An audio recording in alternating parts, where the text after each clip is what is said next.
You're still watching Joy News, and this is the AM show. This is the day that President Akufo-Addo delivers the State of the Nation address. We'll cross over and go to Parliament and join Roland Walker now.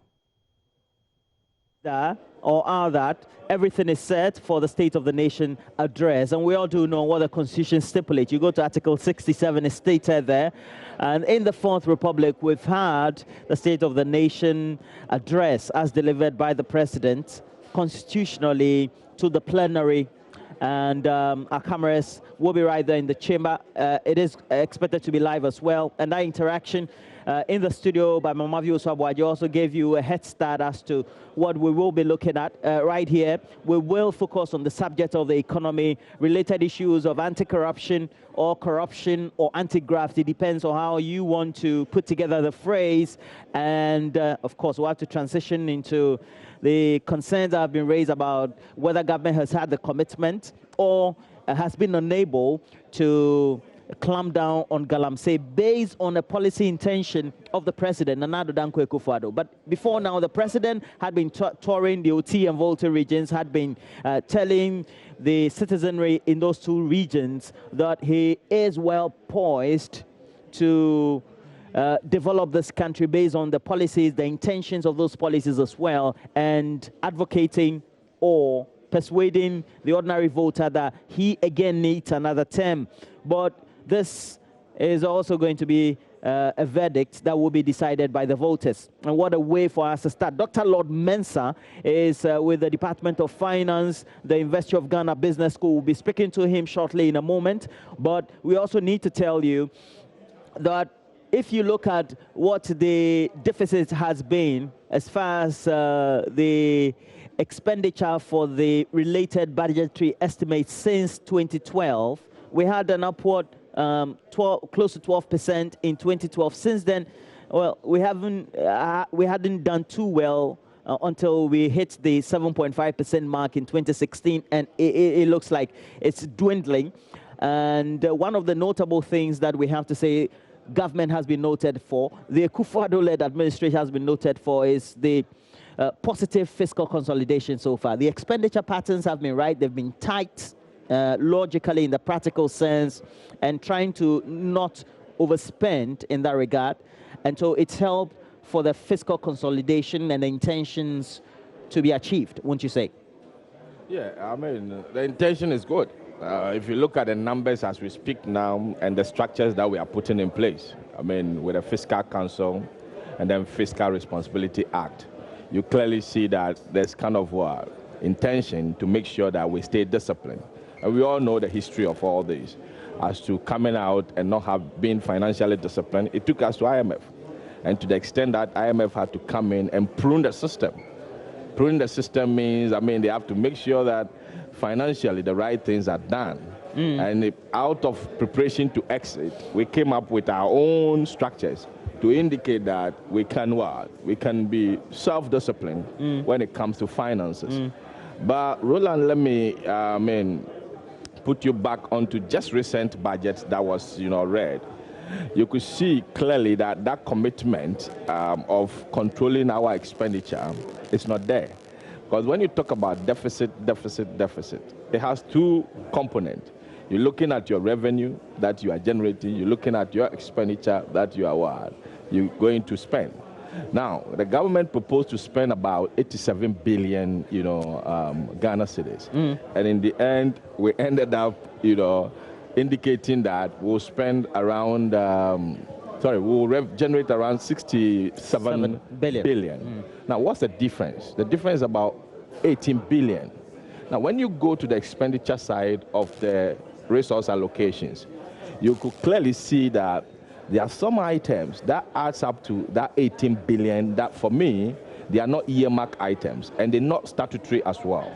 Now, things like your salary, things like your interest payment, things like capital expenditure, there are things that you cannot do away with. So I will keep those things fixed. But there are some items like grant to state-owned government agencies, and then other expenditure. Now, when you take grant to other state institutions, you will see that it's about 15.6 billion. And then when you take the other expenditure, these are not earmark expenditures. you will see that that is about 2.6 billion. When you put the two together, you are hitting the 18 billion mark. That is our deficit. So the question that I have is, can't we stay a bit disciplined in terms of our projections on our expenditure and then our revenue, so that this difference, we control it? Because for me, I see that place to be a place that you'll be hiding so many things. Because grant to state-owned institutions is like free money to them. And then also you're looking at other expenditure. What goes into other expenditure? It's like putting miscellaneous in your budget where you hype the miscellaneous so much. So for me, that is where I have a problem. And if you put this 18 billion together, right, and you convert it to the dollars, you see that that is a 3 billion that we've gone to borrow.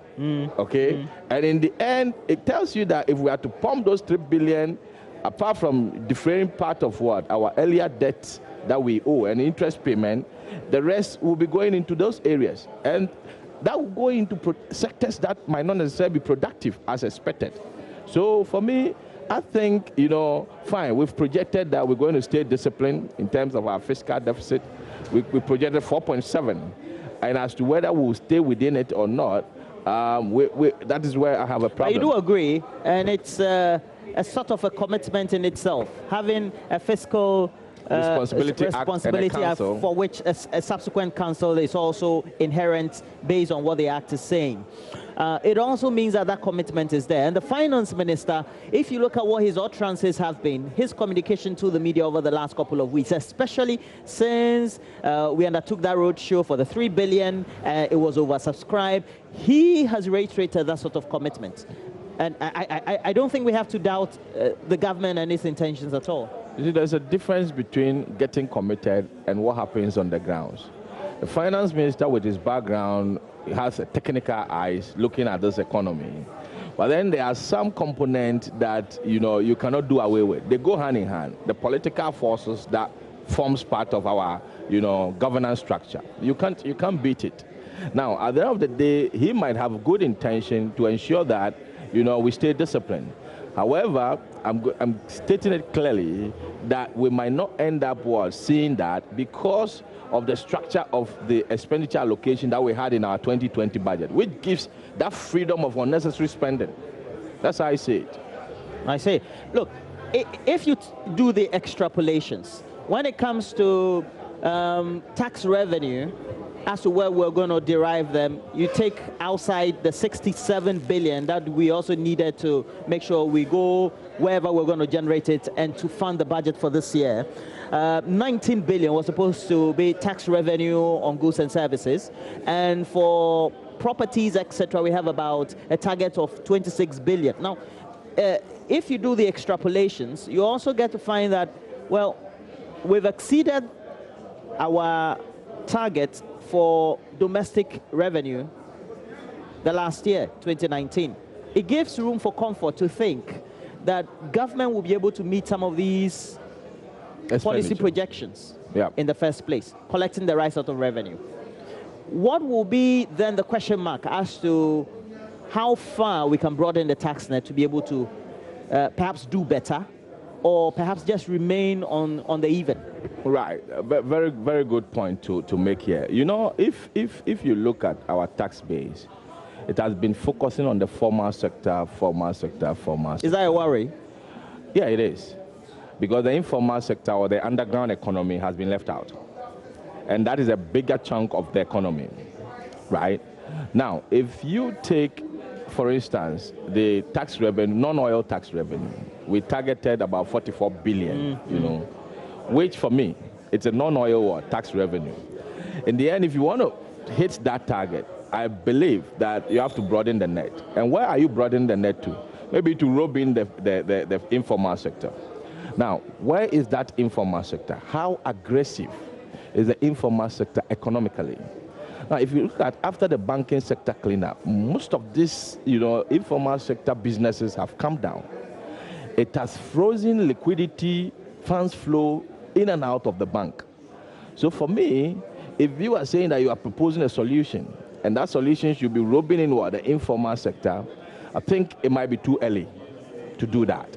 Because it's now that we are still building up the confidence of people who have businesses and they still want to walk to the bank. And even that one, you look at the bank and you ask yourself, what interest rate are they going to borrow? As we speak now, the macro gains that we've chalked, monetary policy rate being kept over the years, inflation coming down, treasury bill rate coming down, which is a good signal, has not reflected at the banking hall. It hasn't. It hasn't? Yes, it hasn't. Still, interest rate at the banking hall for ordinary person or business is still up hovering the over 20. Over 20 and above. So, still businesses don't have that confidence. And that is what even I want the president to touch on. What is his economic team doing? The strategies they are putting in place for them to speed up, in those 2017, I tell you what, you look at the fiscal policy and the statement of government as to how the appropriations will be made for that 2017 budget. The intention was that we were going to create a policy direction and environment for digitizing the informal sector. So we empowered the National Identification Authority. We've lagged behind in the timelines.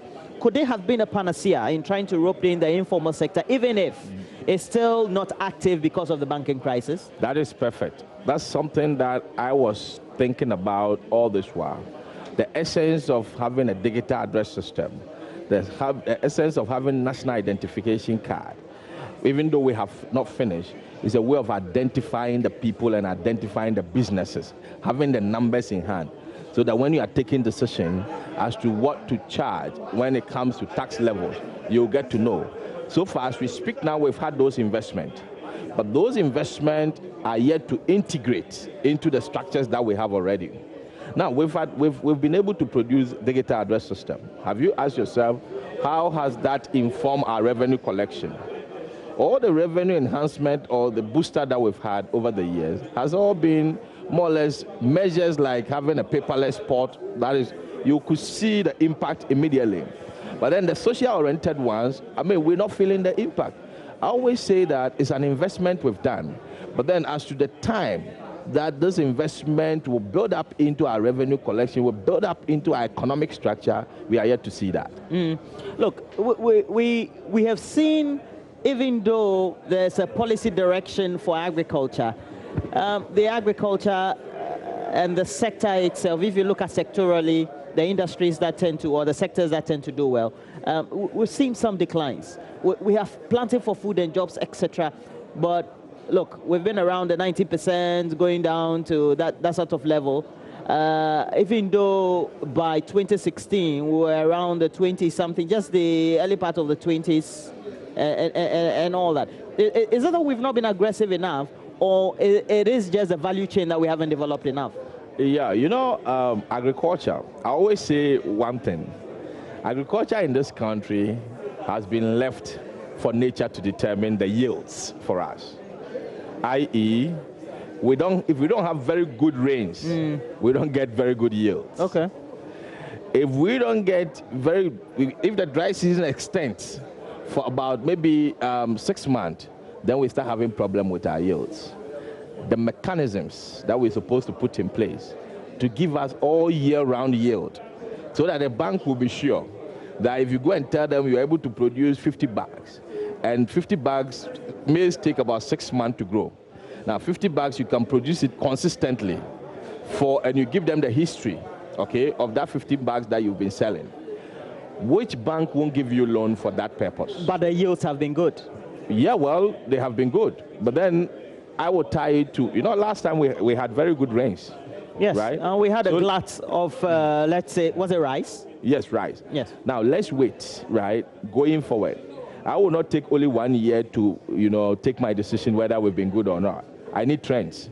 So over the years, if the rains go in their manner of nature, whether we'll be able to keep to those yields that we realized this year, then we don't have problem. We are good to say that farmers can walk to the bank and then show evidence of trends in their yields. And then the bank will be ready to give them loans, provided the macro structure has fed into the banking hall for interest rate to come down.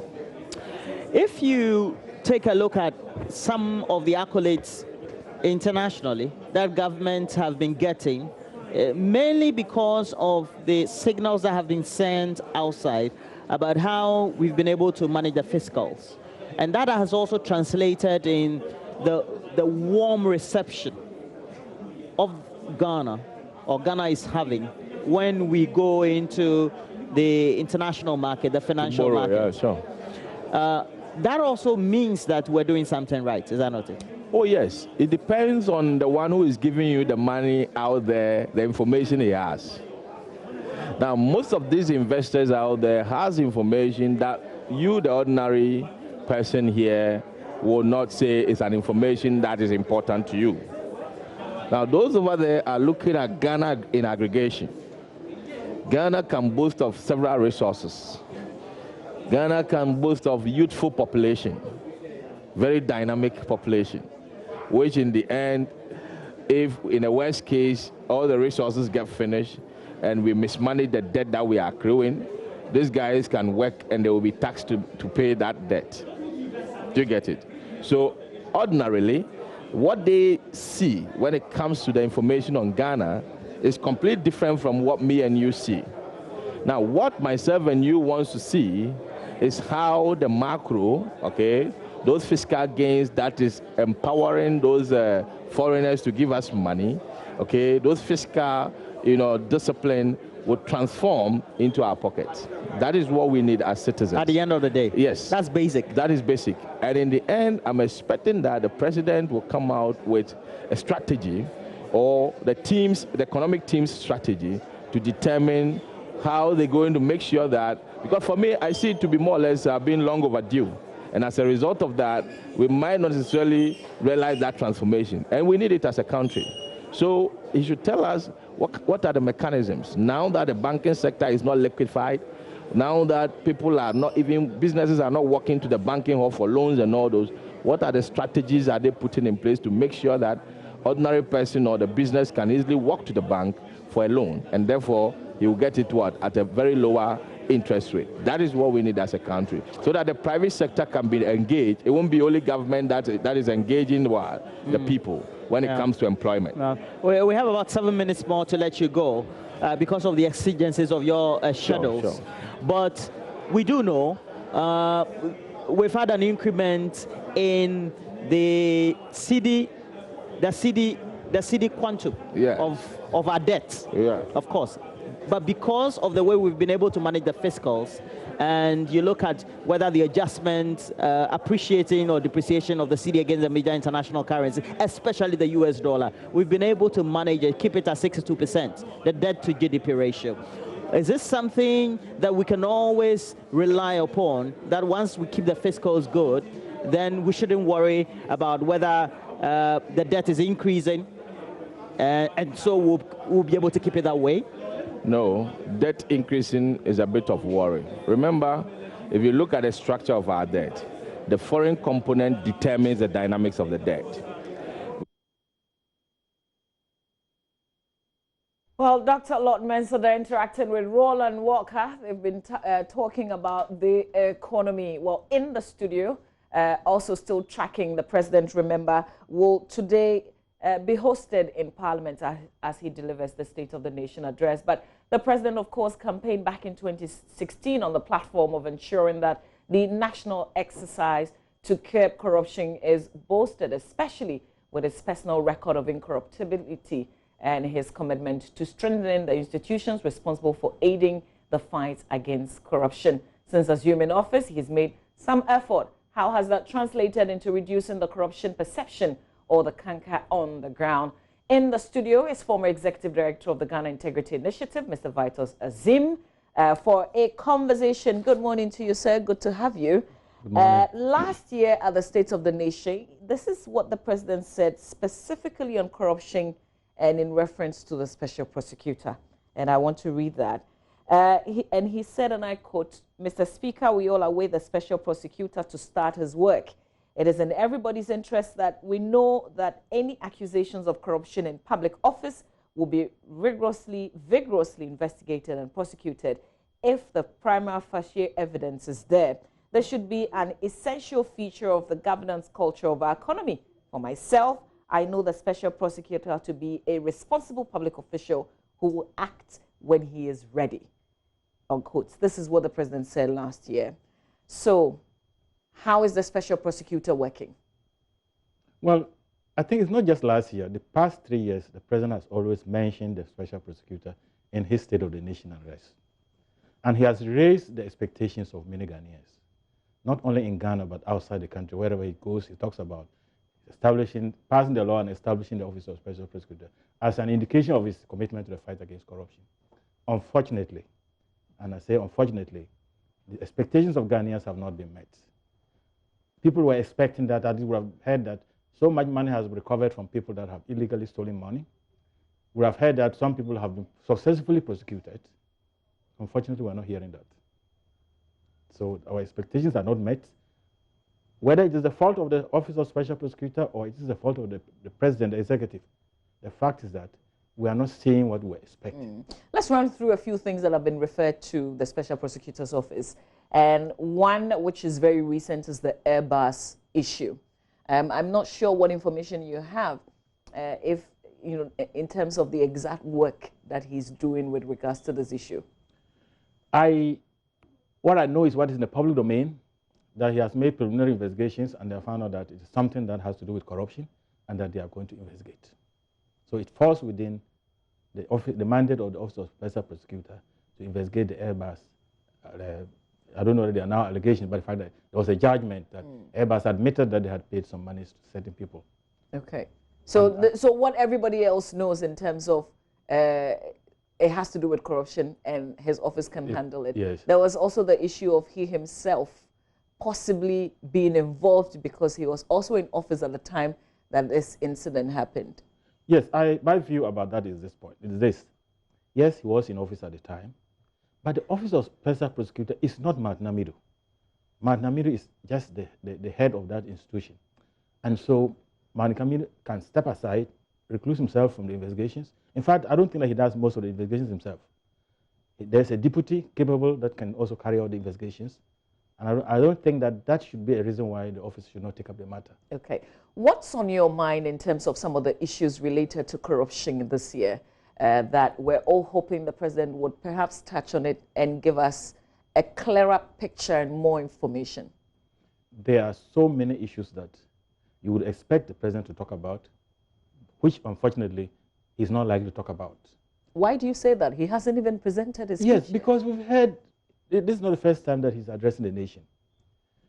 He's had a chance to tour the country, various regions throughout the country, more than once. He has a chance to tell Ghanaians what he's doing about corruption, what he's doing about the specific corruption cases, and he hasn't done it. 2 weeks ago, the vice president was in Kumasi talking about it, talking about what the government had achieved. But when it came to questions about corruption, the answers were not satisfactory. What are some of those issues that you think are important related to corruption, but the president will not talk about it? The most current one is the missing excavators. About 500 excavators. Even if one is costing just, let's say, 2 million Ghana cedis, that's a lot of money. And it's not just the cost, the loss of money involved. The fact that this was a president that he was going to put his job on the line in the fight against Galamsey. So we're not only losing the money, we're encouraging we are working against the fight against corruption. Galamsey. And so you begin to wonder, your pronouncements are different from what's actually on the ground. Why is it that the president hasn't yet said anything about this missing excavators? Nobody, some people have been arrested, but they have given information about higher people up there that should have but the fact that should either have been resigned. And this new information that we got yesterday that some NDC and NPP people have been arrested, that should give you hope. That tells you that there is indeed something being done about it. You see, there is a head of the committee that was set up to manage the fight against corruption. Under his watch, these things have disappeared. And there are even allegations that his son is also a collapsed person. As in the minister or the president? The minister. And he hasn't stepped aside. The president hasn't asked him to step aside. So where is that commitment?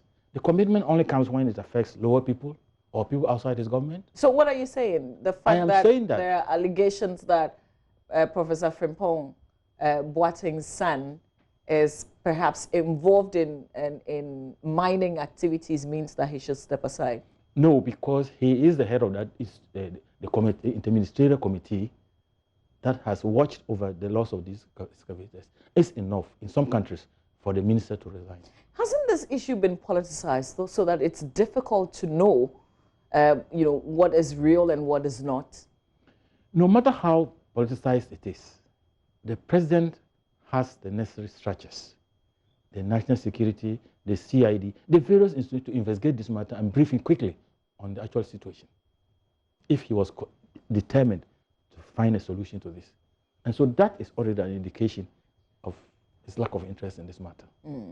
I want us to listen to the Minister of Local Government and Rural Development on this particular issue of the excavators and what differently you think the president should say when the people that he's appointed is giving us some answers to the things that we are asking. Let's take a listen to her. Mr. Speaker, the whole hula baloo about excavators was because we had an audit report. We audited the seized excavators where they were. We went to the auditor's report indicated that there were excavators in Tema, 34 were brought in, but they did not get the real figure, the 34 number. And therefore, we have asked for an investigation, and the investigation is on. When the investigative authority have finished with their work, the report will be presented. And if there is a need for any prosecution, the prosecution will accordingly be conducted. That is why the situation is. So when you talk about figures of missing excavators, we don't know where you are getting that information from. Ms. Azeem, isn't this satisfactory enough? The president appointed her and she's given us a brief on the issue. What more do we expect the president to say? Whether she's even the right person to give us the brief on this issue is what I was saying about the head of the committee. You are a member of the committee who should be guilty of whatever. Because you have failed to act. You may not be involved, but the fact that you failed to take more appropriate action, I don't think that what she's saying is satisfactory. Not just to the opposition, but to many Ghanaians. Because, as said, as a state, we've given you state power to do these things. You have the necessary structures to do the investigations. You needed to give us more information than she's given us. And the fact that what are still the questions that you're asking yourself that have questions one answered? What is the actual number of these excavators that disappeared?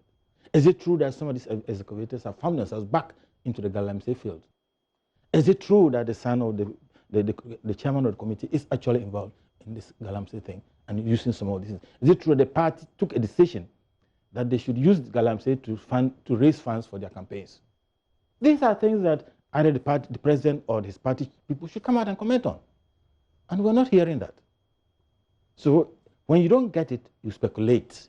You are tempted to conclude that, well, it is true. That's why they're not saying anything about it. Are we setting our own questions? Are we mindful of what the issues are, or are we just setting our own questions because we think we want answers to questions that we are setting ourselves? Our questions based on what information is out there.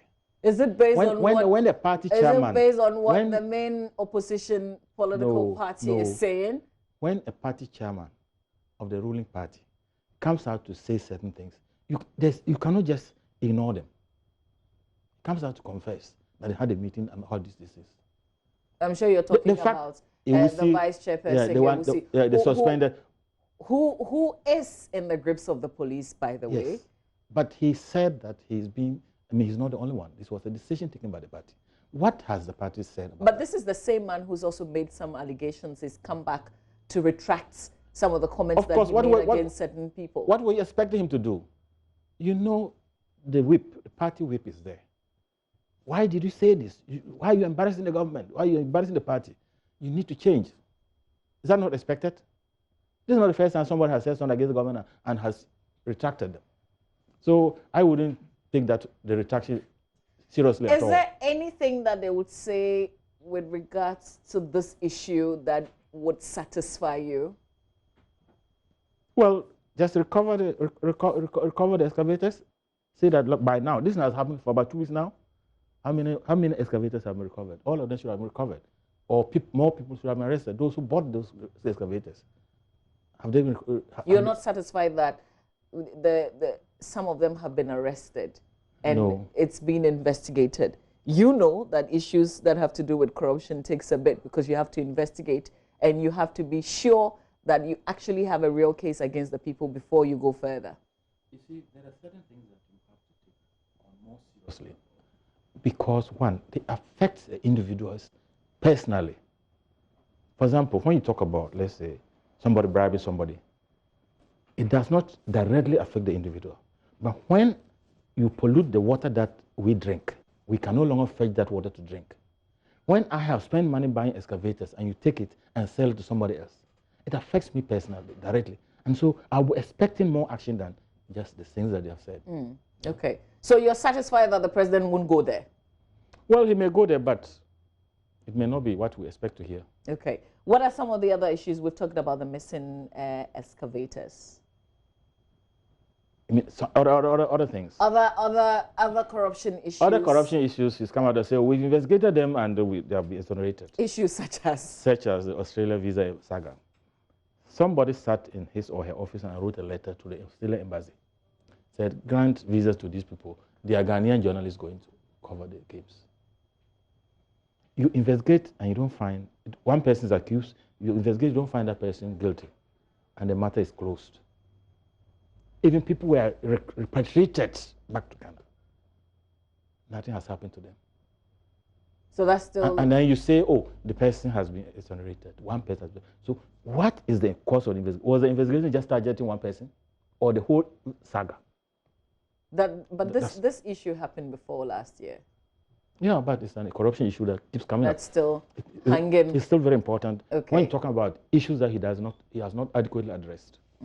Then you can also talk about, with, let's say, the maritime case, what is the outcome? We don't know what is the outcome. If at some stage the head was appointed as chairman of the board of Ghana Revenue Authority, even though a new chairman was appointed, we don't know whether he's still a member. I don't know whether he's still a member of the board or not. Maybe he just stepped aside as a chair, but still remains. We don't know. But what has happened to him? Nothing. There's also the issue with the Public Procurement Authority. Yes, the Public Procurement Authority, again, the president referred it to two institutions, which I had a problem with. Do we need two institutions to investigate that matter? And the two institutions, how long is it taking the two institutions to come out with their findings? Meanwhile, the man is sitting at home, either guilty or not guilty. If he's found not guilty, he would have been penalized for all this period for nothing. But if he's found guilty, probably he's still now staying in his official bungalow and enjoying the perks that go with the position because he has not been found guilty. So some of these investigations should be done promptly. The journalists came out with a lot of information that could help in the investigation. But the fact that two institutions were even asked to do this makes me a bit fidgety about the outcome. In any case, these institutions did not even need to wait for the president to refer the matter to them. If it is about corruption, each of them could have taken up the matter without the president referring to them. And yet there are other issues that the president decides not to refer to them, like the maritime case, like the money for seats for cash for seats, all that. It wasn't referred to those institutions. The allegations of the energy minister nominee for bribing Parliament. Parliament investigated itself and came out and said, oh, nothing wrong was done. Is that how to handle corruption allegations? So even when independent institutions investigate and come out their findings, you attribute that to the president clearing? Which are the independent institutions? Because you just made reference to Parliament. But Parliament investigated itself. So and they have a majority in Parliament, 169. So it goes back to the president? Yes. You look at how Parliament works. Any bill that, or loan agreement or whatever that comes from the executive to Parliament, there's no question about it. Hasn't that been our story even when you were actively involved in the fight against corruption as the head of the Ghana Integrity Initiative? And we kept condemning it. Parliament just approved it, or about to approve, tax exemption for a hotel. In Accra, how many hotels do we have? Do we need to entice people to come and build hotels in Ghana? Apart from the allegation of a relationship with the president and the business So president. I see, Mr. Azeem, there's no efforts from the analysis that you're given, that this president, this government is not making any effort at all in the area of corruption. It's not just that there's no effort, but that sometimes they even appear to be encouraging it. How is that? I'm just talking about the 23 million that you're asking to give to somebody. Tax exemption, my taxpayers' money. That, you know how many schools that money could have built? Even the airport city itself, they already have hotels there. And then you have somebody come out to say, oh, yeah, it has happened in the past. So now we approve this one, we are going back to pursue those that granted similar things. They must always remember, we voted for change. You promised us change, we voted for change. We want to see the change. Going back 4 years, 5 years, 10 years is not helping us. Yeah, you may take them on, fine. But that is no reason for you to do the same things that they were doing. Otherwise, then there was no need voting for you. So they must always be aware that, one, you have voted on your promises to deal with corruption, and that, two, you promised Ghanaians change, and we want to see that change. So referring to past things is not helping you. Do we expect, and maybe because PDS also did come up and it went quietly, it's died actually. Do we expect that this will be resurrected? PDS is not going to be resurrected. When Anas came out with his investigations on the sports, I said on some stations that once the president and his vice were mentioned, it was not going to go anywhere. PDS is the same thing, unless the media decide to resurrect them. But the GFA, we all did their part. saw they did their part. Some transformation. Yes, we have a new GFA now. They did their part. But after that, any prosecutions? You see, because when you are fighting corruption, you have to make it very unattractive. Unattractive means investigate seriously and get those people that are found culpable. If it involves money, recover the monies. If it involves prosecution, you prosecute. If it involves firing, demotion, what administrative action, you do that. If you don't do that, then people begin to do it with impunity. Did you look at the NDC with the same standard, this measurement that I see that you are raising the NPP? The standards seem to be really, really high. The standards were set by the NPP when they were campaigning for the elections in 2016. And I'm judging them by those standards. So because the NDC didn't set any such standards, you didn't measure them by any standard? Just go back and look at the press releases that GI issued. That was all that time I was there. I left in March 2016. Go back and look at our press releases.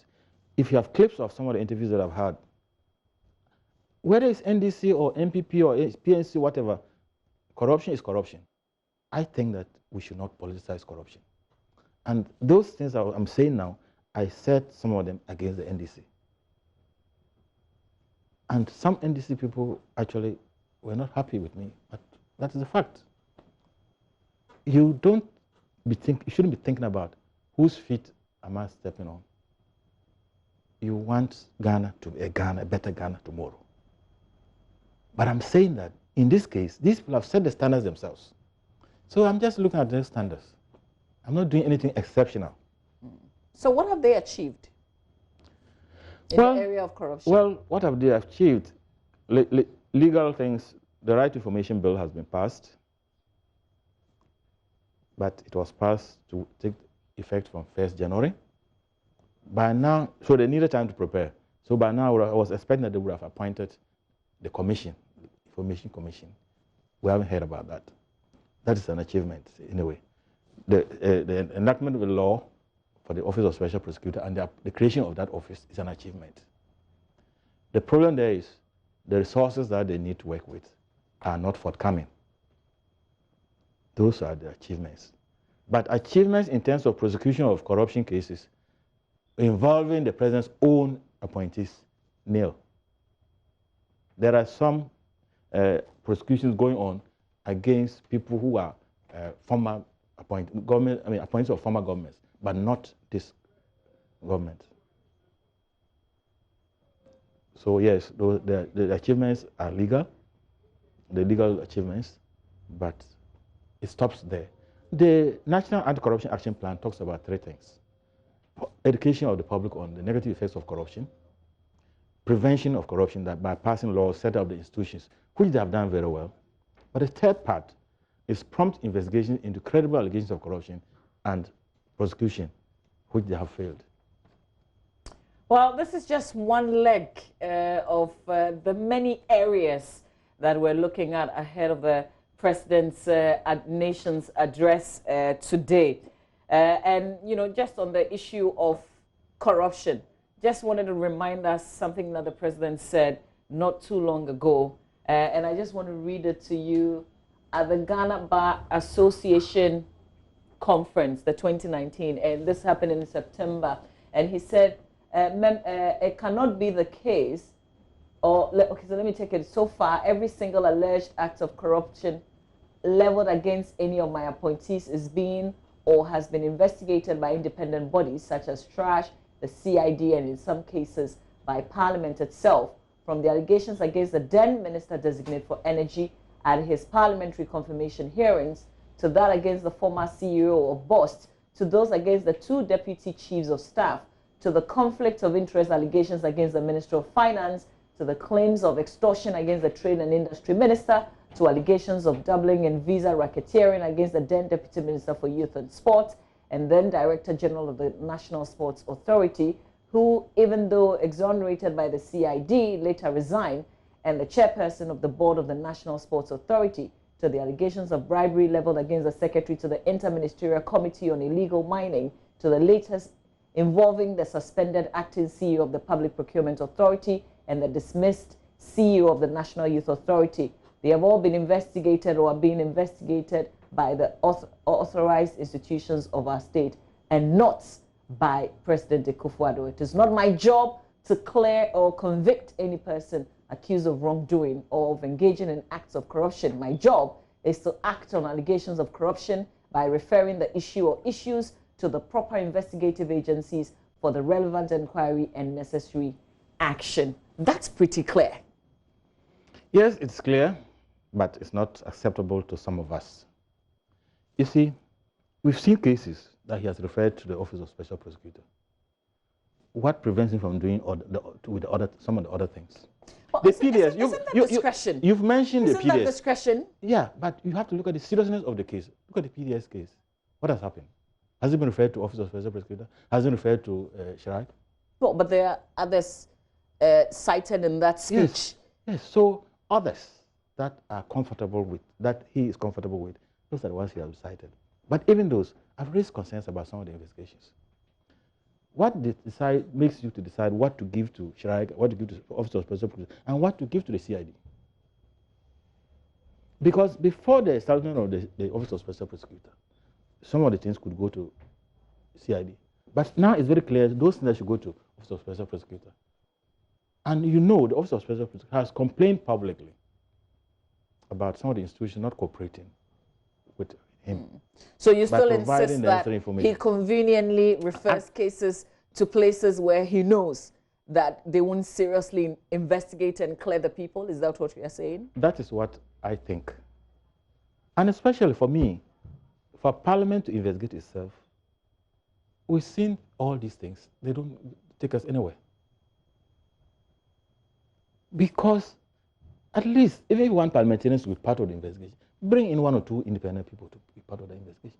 But for you to investigate yourself and declare yourself to have done nothing wrong, it looks very ridiculous. You shouldn't be listening to the President's State of the Nation address today, Mr. Azeem.